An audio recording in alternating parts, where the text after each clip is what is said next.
আসসালামু আলাইকুম।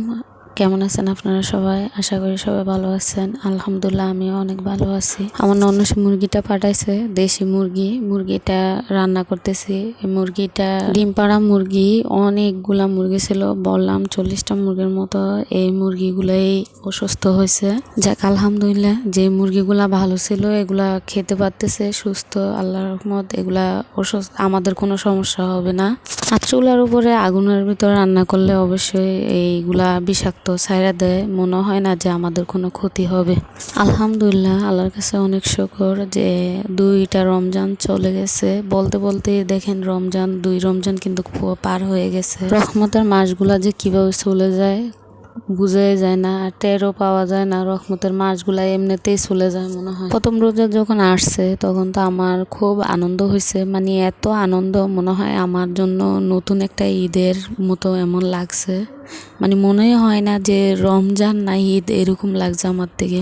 আলহামদুলিল্লাহ, আল্লাহ যত 30টা রোজা হোক আর 29টা রোজা হোক, যতটাই হোক, আল্লাহ যত শরীর সুস্থ রাখে, সবার শরীর যত সুস্থ রাখে, আল্লাহর কাছে এটাই চাওয়া, আর কিছু না।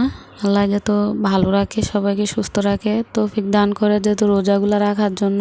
আর যারা জাকাত দিতে পারেন তারা অবশ্যই জাকাত দিবেন, এটা গরিবের হক। কারণ আমাদেরকে আল্লাহ ধন যদি দিয়ে থাকেন তাহলে গরিবের অবশ্যই এটার ভিতরে হক আছে। যারা পারেন অবশ্যই এটা দিবেন, আদায় করবেন। যারা গরিবদেরকে সাহায্য করবেন অবশ্যই মন থেকে করিয়েন, কারণ আল্লাহ দেখতেছে, আর কেউ যদি নাও দেখে আল্লাহ দেখে।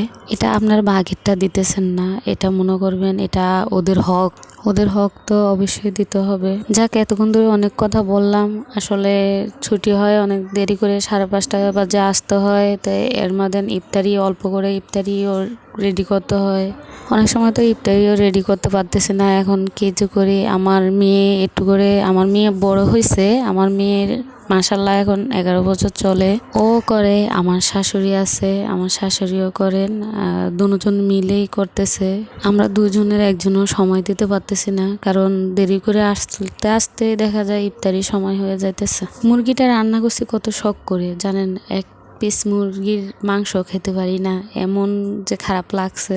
আমি তো লাস্টে দুধ দিয়ে ভাত খাইছিলাম, আর এই মুরগিটাই রান্না করছি, সাথে আলুও দিয়েছিলাম। সিমের বিচি রান্না করা ছিল, ওগুলাও ছিল। তো একসাথে কারণ এত তো আর তরকারি খাওয়া যায় না রমজানের সময়, এত খাবার কি আর খাওয়া যায়। নিজে নিজে অনেক কথা বলে ফেললাম।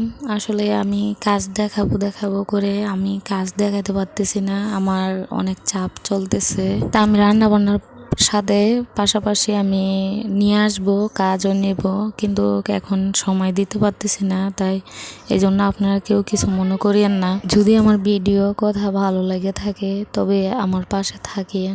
আমি আপনাদের কেউকে জোর করব না যে আমার পাশে থাকেন, আমাকে সাপোর্ট করেন। কারণ আমি আসছি অনেক শখ করে এখানে এমনিতে আসি নাই। আমার থেকে চাকরি জীবনটা একদম ভালো লাগে না, তাই এই পথটা বাছা নিলাম। যদি আপনারা মনে করেন যে চাকরির থেকে আমার এটা ভালো, তাহলে সাপোর্ট করবেন।